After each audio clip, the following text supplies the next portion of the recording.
¿Qué tal amigos, amigas? Bienvenidas, bienvenidos a El Umbral del Miedo. Soy Filiberto Sánchez Valencia y este episodio quiero dedicárselo especialmente a nuestra compañera Atsiri. De todo corazón, deseo que las cosas mejoren. Y por supuesto, a nombre de Sue, Ivette, Roberto y Sandy, les doy la bienvenida. Gracias por estar con nosotros en este episodio especial sobre hechizos, brujería y amarres. Disfrútenlo.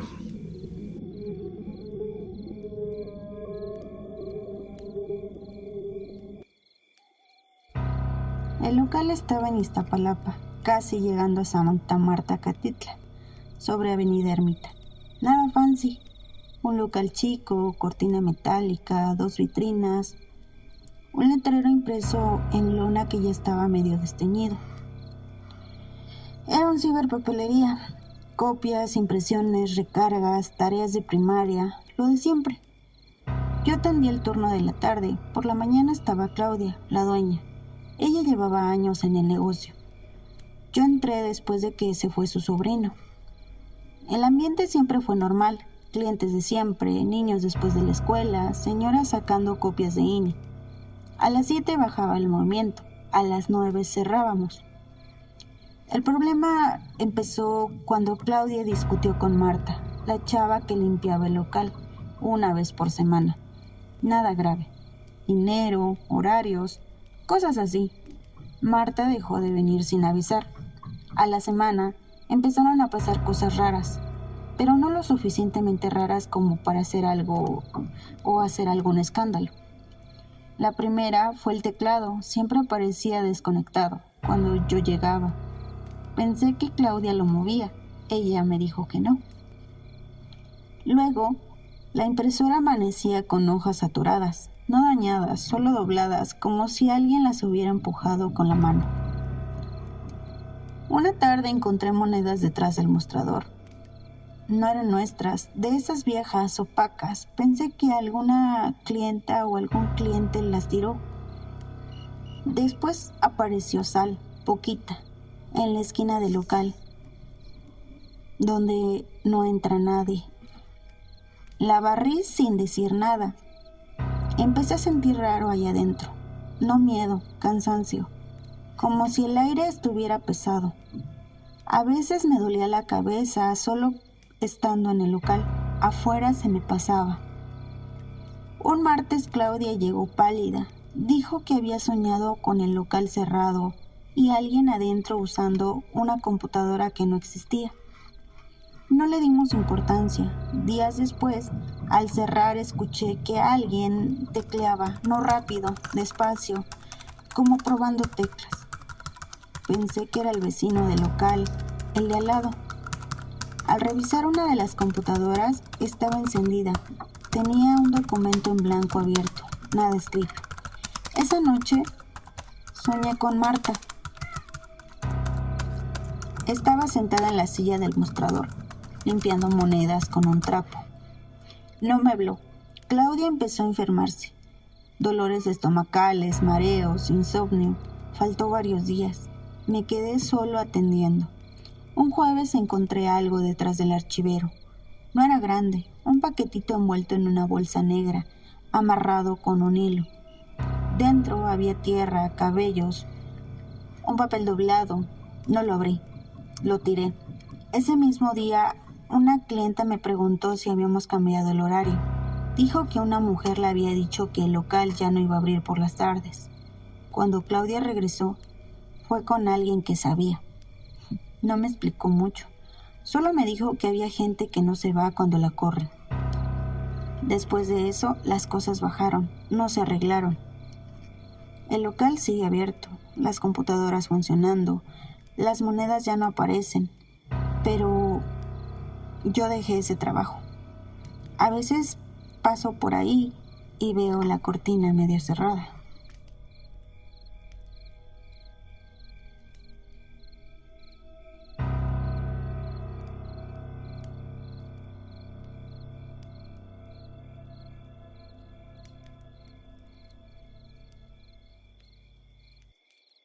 Afortunadamente nos han llegado muchas historias desde que comenzamos a solicitar que nos envíen las propias.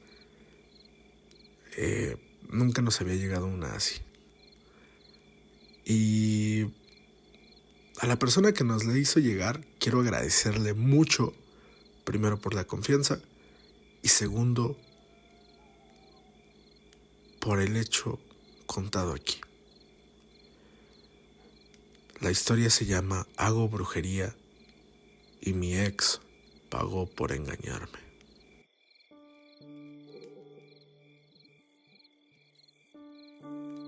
Hago brujería y mi ex pagó por engañarme. No lo digo con orgullo ni con vergüenza. Lo digo porque así fue y porque a diferencia de él, yo no finjo que nada estaba pasando.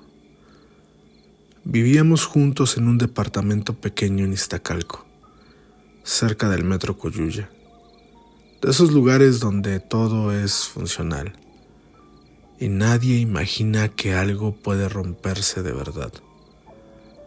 Teníamos una rutina simple: despertarnos temprano, café rápido, trabajo, mensajes durante el día, cena sin mucha conversación. Yo pensaba que eso era estabilidad. Se llamaba Iván. Era tranquilo, predecible, correcto. De esos hombres que creen que mientras cumplan con el horario y paguen la renta, todo lo demás está bien. Me engañó con alguien de su trabajo.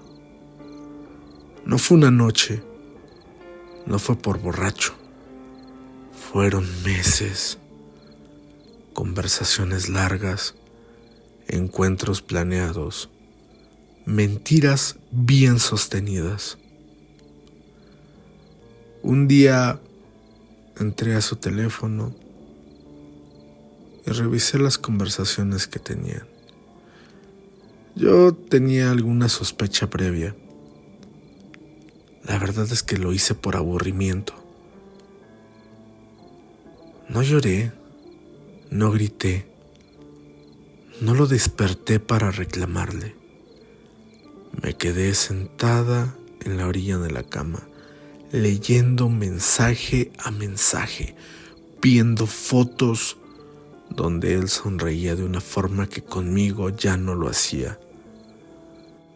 Al amanecer metí mi ropa en bolsas, tomé mis cosas y me fui. No dejé nada, pero tampoco bloqueé su número. No le hice una escena.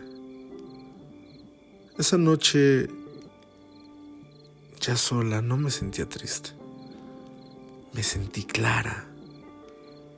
Yo ya practicaba brujería desde antes.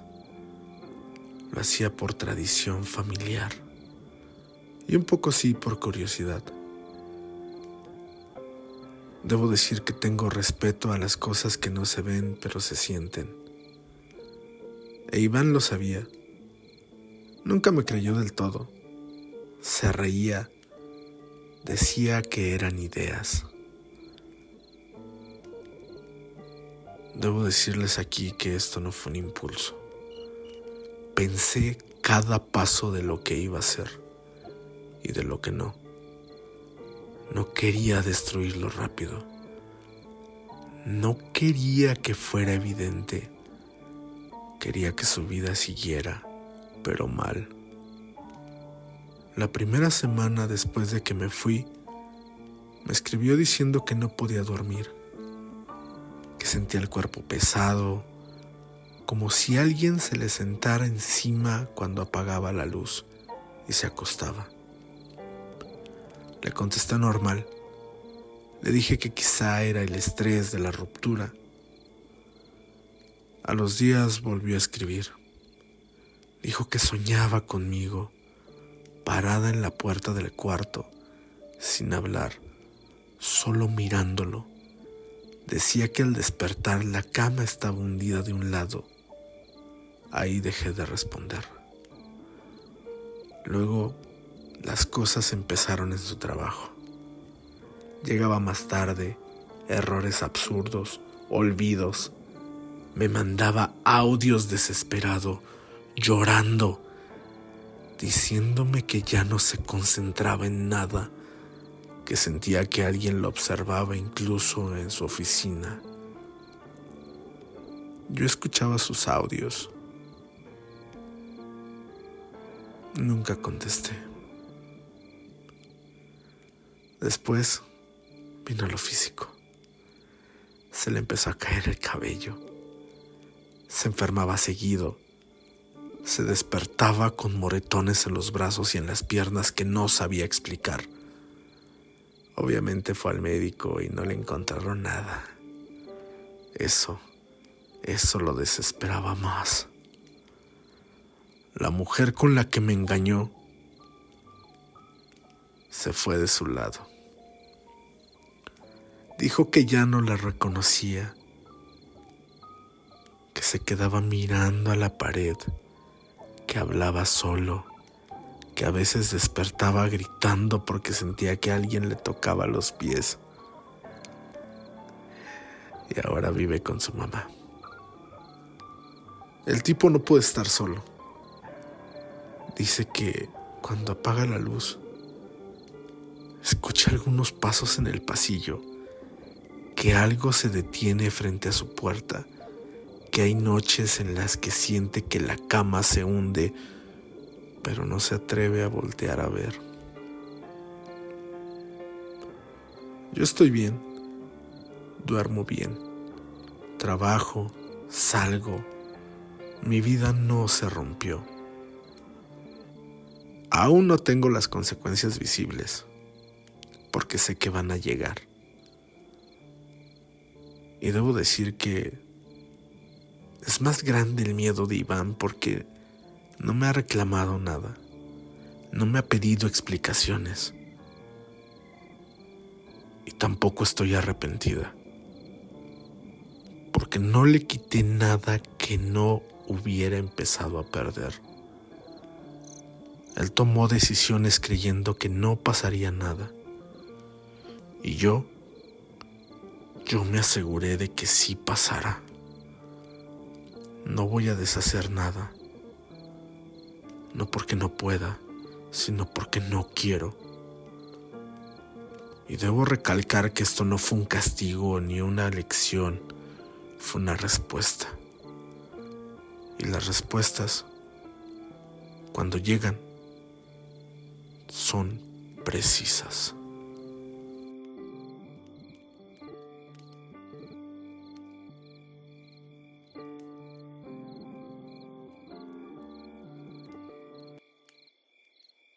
Hola Filiberto y amigos del Umbral del Miedo. Estaba escuchando el otro día el episodio de la ofrenda prohibida y me acordé de otra historia, porque sucedió a un miembro de mi familia en una casa que no era la suya. Mi tío se llama Javier. Es callado, el más callado de todos. Él siempre está ayudando y regularmente no pide nada a cambio. En algún momento se juntó con una señora que se llama Leticia y no tenían a dónde irse, así que decidieron irse a vivir a la casa de la familia de ella, en la Gustavo Amadero, cerca de Cuautepec. Así que, tras tomar esta decisión, todo comenzó. Era una casa grande, vieja, construida por partes, donde cada cuarto tenía una historia que nadie, o aparentemente nadie, quería contar. Ahí vivían los papás de Leticia, 2 hermanas, un cuñado y una abuela que casi no hablaba, doña Carmen. Desde el primer día, mi tío Javier supo que esa casa no era normal. No lo trataron mal, al menos eso para él era algo extraño. Solo que había reglas no dichas, cosas que no se tocaban, puertas que no se abrían, horarios que no se preguntaban.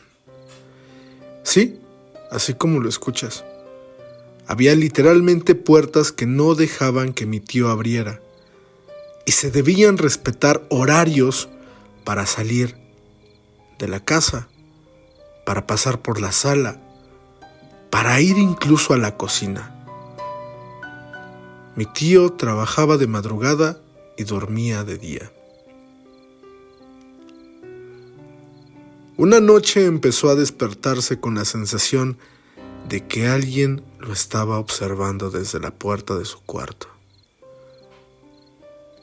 No veía a nadie, pero siempre sentía que alguien se iba justo cuando abría los ojos. Un día encontró su ropa mojada, no húmeda, mojada, oliendo a tierra, a humedad. Leticia le dijo que seguro alguien la había movido. Ni siquiera intentó por hacer algo más por mi tío. Al tiempo vinieron las discusiones. Por dinero, por planes, por salir de esa casa. Específicamente mi tío quería salir de esa casa. Cada discusión terminaba igual. Silencio y luego algo aparecía.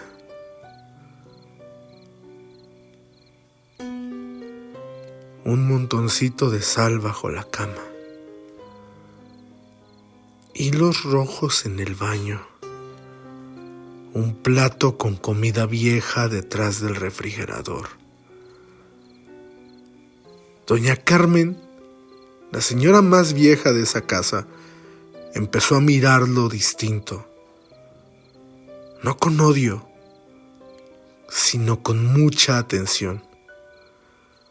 Una tarde mi tío Javier escuchó que rezaban su nombre en voz baja. Javier. No supo de dónde venían esos rezos, pero claramente le mencionaban. Y no sé si crean esta parte, pero empezó a enfermarse. Perdió peso. Sus manos eran frías y pocas veces sabíamos de él. Y las veces que sabíamos de él, casi siempre estaba muy enfermo o muy cansado.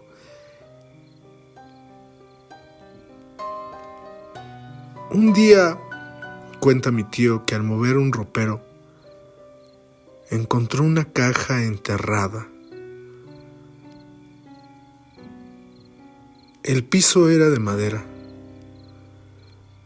Entonces pudo ver la grieta y lo que cubría esa grieta. Extrañamente, cuando él descubrió esa caja, doña Carmen murió. Murió esa misma noche. Después del velorio, la casa se sintió vacía y pesada. Mi tío Javier se fue semanas después. No le avisó a nadie. No se despidió de nadie. Se fue como si temiera realmente por su vida. Y Leticia se quedó. Años más tarde, y después de que mi tío nos contara esta historia, también nos platicó que no volvió a dormir igual. Que hay noches en las que sueña con esa casa y despierta con las manos mojadas. No sabe quién hizo qué cosa, y a la fecha él sigue pensando que es Leticia o doña Carmen. Y él supone algo, que en esa casa no lo querían realmente. O tal vez lo querían matar.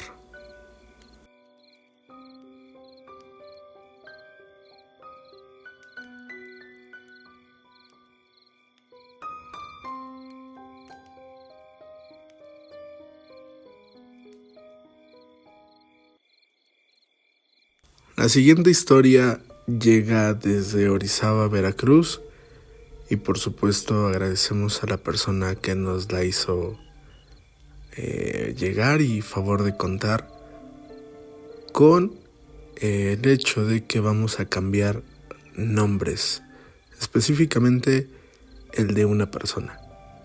Muchas gracias. Están en el umbral del miedo. Esta historia me la contó mi abuelo cuando yo tenía una edad prudente para saberla. Bueno, al menos eso creía él. Él fue conserje muchos años en una escuela pública del municipio de Orizaba. Mi abuelo entraba a las 6 de la mañana, barría los patios, abría los salones, revisaba los baños. En el turno nocturno se quedaba don Eusebio, por ponerle un nombre a su compañero de trabajo. El conserje era más grande que él. En esa escuela había un baño que casi nadie usaba o prácticamente estaba clausurado. Siempre olía mal, regularmente a cañería o humedad. Los maestros preferían mandar a los niños a otros baños, aunque a veces esos baños se saturaban. Un día les tocó limpiar ese baño. Se tenía que hacer y se tenía que ver bien porque iba a haber una especie de inspección o supervisión, algo así. Durante la limpieza, movieron un bote de basura viejo y encontraron unas cosas juntas detrás de un excusado. Un frasco chico, un listón rojo, una foto doblada y cabello. Mi abuelo dijo que seguramente eran cosas de algún chamaco o chamaca. Es bien sabido que en Veracruz se hace mucho de estas cosas. Sacaron dichos elementos y se fueron dejando el baño impecable. Don Eusebio sugirió que mejor no las tocaran. Se rieron un poco de la situación, incluso hicieron bromas respecto a amarres. En fin, siguieron trabajando. Ese día mi abuelo llegó a la casa con dolor de cabeza. Mi abuela, complaciente, le dio un té y él optó por dormirse temprano. Al otro día, don Eusebio llegó un poco tarde. Dijo que no había dormido bien, que estaba pensando cosas malas que le podían pasar a él y a mi abuelo. Sin embargo, pues, por lo menos a mi abuelo no le había pasado nada. Al tiempo que, después de la inspección, en ese baño, específicamente en ese baño, empezaron a suceder cosas. Los niños decían que había voces que les hablaban. Y el baño estaba mojado por alguna razón. Y por mojado me refiero a que había mucha agua. Muchísima agua en el piso, a pesar de que nadie entraba y nadie lo usaba. Cuando intentaron hacer algunas reparaciones, los focos se fundían de manera continua y la puerta se abría sin que nadie le metiera llave.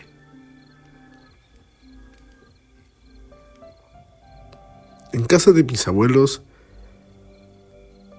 comenzaron a pasar cosas, específicamente con mi abuelo.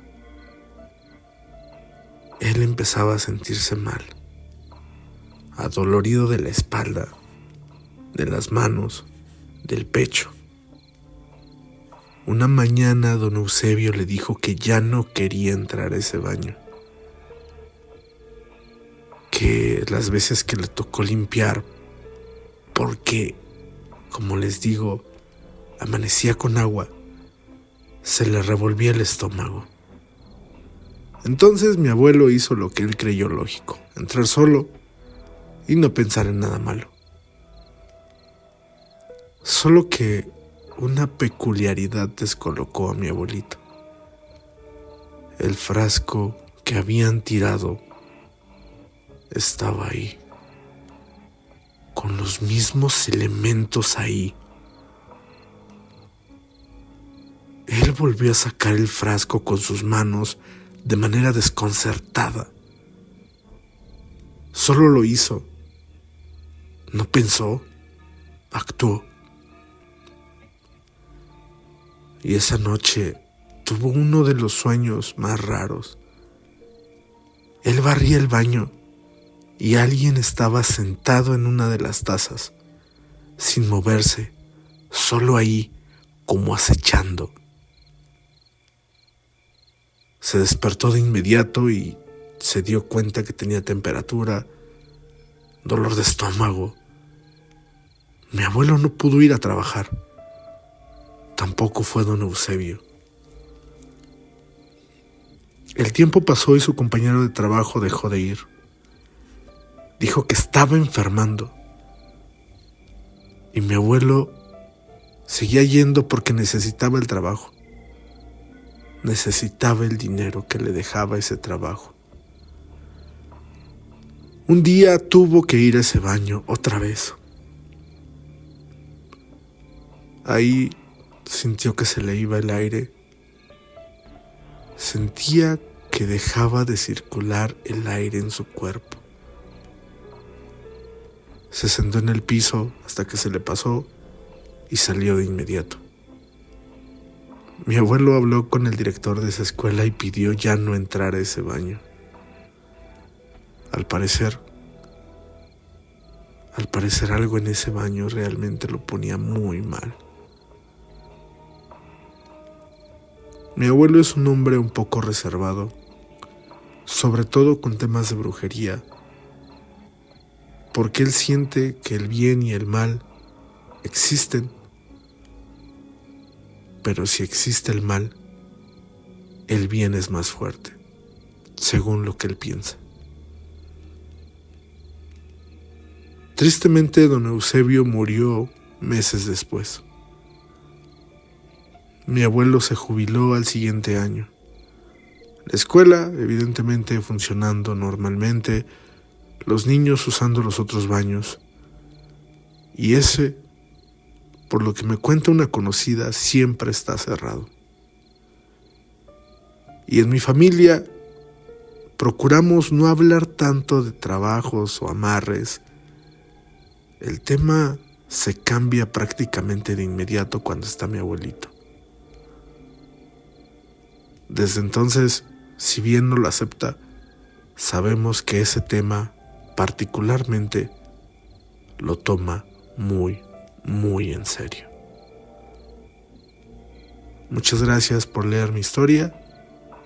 Espero les haya gustado. Saludos desde Orizaba.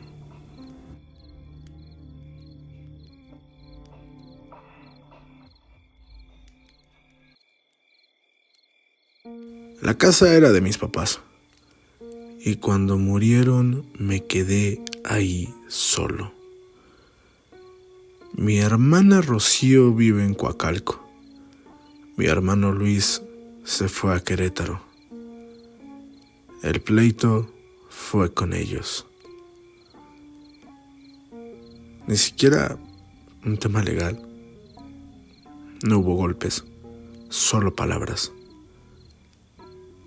La casa. ¿Qué hacer con la casa? Venderla, rentarla, hacer lo correcto. ¿Y qué es hacer lo correcto? Yo dije que no, que ahí me quedaba. O eso pensé. La calle realmente era tranquila. Y doña Lupita, una señora que barre todas las mañanas la entrada de su casa, me veía de vez en cuando.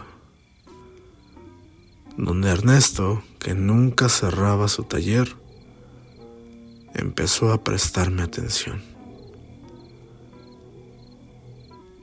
Pero nada me incomodaba más como el hecho de sentirme acompañado.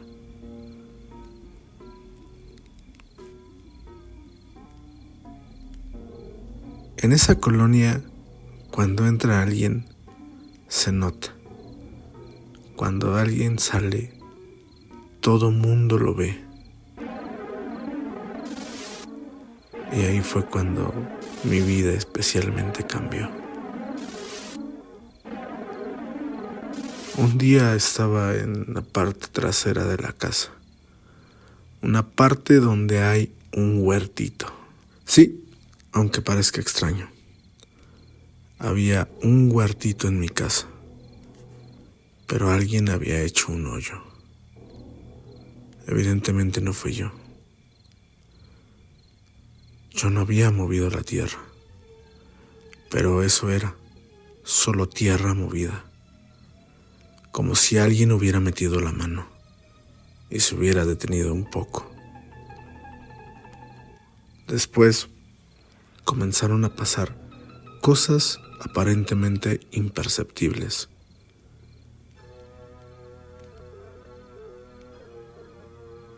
Nada grave, nada que reclamar. En una ocasión, Rocío vino a la casa. Discutimos fuerte. Incluso se fue llorando. Yo no sentía remordimiento, solo esa sensación de injusticia porque me querían quitar lo mío. Y siguieron pasando cosas, y ahora un poco más visibles. Se juntaba basura donde no debía haber basura. Detrás de un boiler, bajo el lavadero, siempre en lugares muy específicos. Y algo que realmente me asustó fue un huevo quebrado. Para serte sincero, yo sí creo en la brujería. Yo sí creo en que el que te quiera hacer mal, lo hace.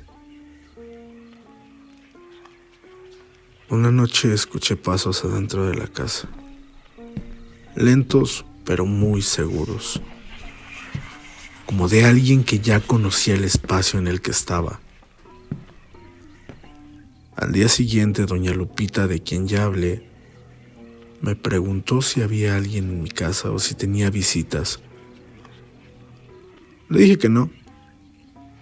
Y ella aseguró ver a una mujer parada frente a mi casa, como a las 11. Un rebozo oscuro. Nada más. De inmediato pensé en mis hermanos, en Rocío, en Luis, incluso en mi tía María Elena, la que siempre dijo que esa casa no debía ser mía. No pregunté. No quería saber. Fui con una persona que vive en San Agustín. Está cerca del mercado su local. No daré su nombre, pero me dijo lo siguiente. Aquí no hay odio fuerte. Hay una especie de rencor mal acomodado. Después de eso y del trabajo que ella hizo conmigo, las cosas bajaron. La actividad, por así decirlo, bajó. No se fueron.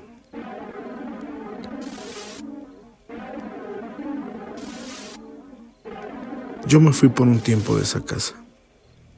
Creí que no lo haría. Pero regresé. Y sigo viviendo aquí. Con mis hermanos hablo muy poco. Y ya no encuentro cosas raras. Ya no encuentro basura. Ya no encuentro huevos. O cosas que me puedan perturbar. Porque insisto, yo sí creo que él o la que te quiera hacer el mal lo va a hacer. Pero hay días en los que siento que alguien viene, deja algo espiritual. Pero creo que solo es un pensamiento mío. Creo que ni siquiera tiene que ver con mis hermanos. Creo que hay alguien que está mandando algo que no es precisamente para mí.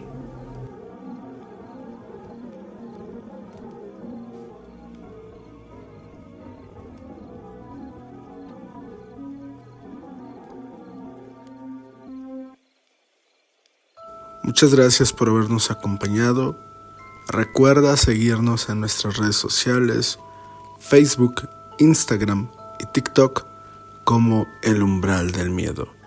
Y por favor, ayúdanos suscribiéndote en este canal en YouTube y siguiéndonos en Spotify. De verdad, es muy importante para nosotros. Gracias. Que tengan excelente día, tarde o noche.